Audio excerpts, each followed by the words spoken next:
From Doha to Santiago, two modern cities rooted in heritage. But despite being thousands of miles apart, there's so much in common between South American and Arabic culture. Like yerba mate and karak, tea drinking steeped in tradition, and al-sadu weaving and Aztec prints, geometric motifs born out of tribal culture. Art, history, food, and sports. These are the ties that bind, bridging centuries of traditions through cultural exchange and building on the lasting legacy of diplomacy. I'm Lila Humaira, and I've traveled from Doha, Qatar to Santiago, Chile for this special edition of Qatar in Motion. Did you know that the Years of Culture initiative is marking nearly 15 years of international cultural and educational exchanges? Launched in 2012 under the patronage of Her Excellency Sheikha Al Mayasa bin Hamad bin Khalifa Al Thani, the program has embraced the cultures of many different countries, including Japan, France, Brazil, and Morocco. This year, it's Argentina and Chile. It's a celebration of 51 and 43 years of bilateral relations with the two countries that transcends borders, cultures, and languages. Besides collaborations between museums of the three countries, a big part of the Years of Culture initiative is educational excursions that bring communities in Qatar and South America together. These hands-on, human-led experiences give local traditions a global perspective. So we've traveled 2.5 hours southwest of Santiago to the coastal region of Navidad to explore how the exchange in knowledge and art can be a refreshing common ground. High on the hills of Navidad, a group of volunteers from Qatar are learning to make ceramics from Ana, who is a Mapuche, the indigenous peoples of South America and one of the last living custodians of pre-Columbian pottery. Jose Guzman is the director of La Cancha, a non-profit that's helping to keep the tradition alive by organizing local and international volunteer trips like these. In specific, in Navidad, we have a very pure clay that maybe the Aborigines trying to extract that, and they know that some part of the extract are very specific to construct. Pottery making is deeply rooted in the community of Navidad. The secret lies in the soil beneath their feet. And for the Mapuche, protecting it is their entire purpose and identity. Mapuche means, it's two words. Mapu, it's tierra. It's tierra, it means ground or earth. And che, it calls people. So it's the people from earth. The volunteers have finished making their interpretations of traditional Mapuche pottery, and it's time to set the pieces before placing them in the kiln that they've helped build. Hazim Idris, who heads the volunteer program at Qatar Museums, has been involved in the Years of Culture program for years. And every edition is slightly more special than the one before. If you look around, that's the culture that we can't say we miss it in Qatar, but we don't have it. So we have the desert, which they don't have, but they have the greeneries, which we don't have. So this is one of the elements that the volunteers are experiencing, and they're so happy. We want them to be the ambassadors of Years of Culture, so they can bring the knowledge, the culture, the experience that they have met here in Argentina or Chile, and take it to Qatar, and encourage other colleagues, friends, families, etc., to come and visit where we are today. The Years of Culture or the cultural exchange is not only diplomatic, but the cultural exchange, the element of knowing you and you knowing me, is very crucial and very important for a long-term legacy between the volunteers and the in-country partners. There is so much to learn from the close relationship between the people of Navidad and the natural history that surrounds them, which is also apparent down by the Pacific coast. For centuries, native inhabitants have lived in harmony with resources brought in by the waves. While seaweed is considered a new superfood in many parts of the world, it's been a staple in the diet of many indigenous peoples of South America, especially those living near the Pacific Ocean. Here in Navidad, collecting seaweed has been a livelihood for generations. Through initiatives like Algueras, the tradition of seaweed harvesting, which was born out of the need to survive, has taken root as a living heritage. Para la Comuna de Navidad, las algueras es súper importante. ¿Por qué? Porque hemos logrado trabajar en forma unida, procesar un producto que nos ha permitido vender directo del mar al consumidor, eliminar el intermediario y colocar un producto de muy buena calidad con grandes nutrientes.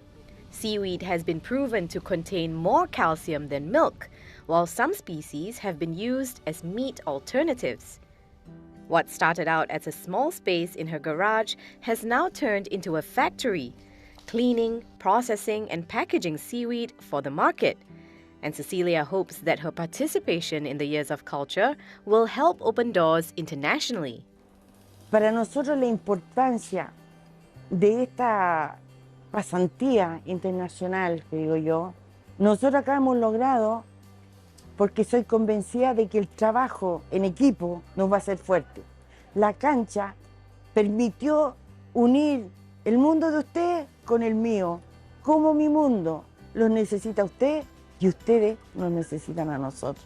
She's also sounding the alarm about a looming threat to the livelihood of the seaweed gatherers, which, if not protected, could even put the existence of Navidad at risk. Todos tenemos que jamás romper nuestro ecosistema, porque es el sustento de hoy y de mañana.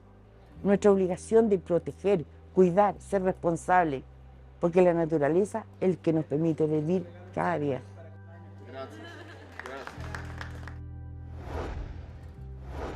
Well, another similarity between Arab and South American culture is their love for horses. For generations, the two cultures relied on the gentle animals as a mode of transport and a source for survival. While horses have now become a symbol of status or sport, the art of taking care of the majestic creatures is still a precious tradition. My name is Benjamin Awerthi. I'm a senior clinician at the Equine Veterinary Medical Center in Doha, Qatar. This hospital caters exclusively to horses. In it, I specialize in internal medicine, which means that I take care of horses with colic, babies with neonatal problems, respiratory problems, endocrine problems, in all ages of horses and in every breed of horses. I do my diagnostic investigation, I can do blood work, I can do ultrasound, I can take radiographs of patients, and then based on that I reach a diagnosis. Then I can decide on the appropriate treatment, be it surgical or medical, and patients either stay in the hospital if they need to, or they go home with their medications. At EVMC and around Qatar, about 80 to 90% of the horses that are out there are Arabians, show Arabians.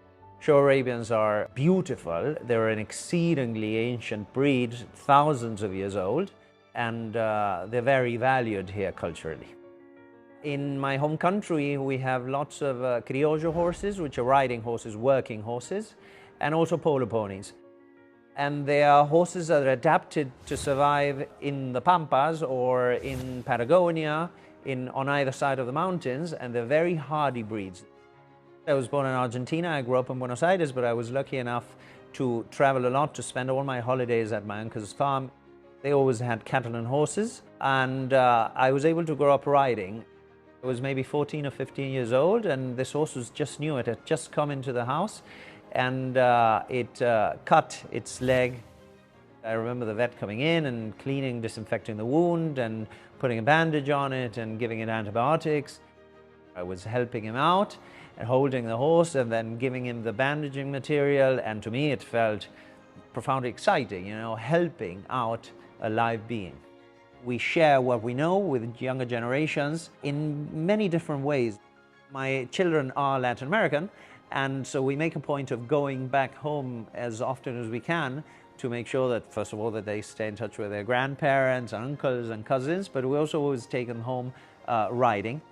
We just came back from holidays in the mountains, and they spent, I don't know, about 3 weeks riding a horse morning, afternoon, and evening.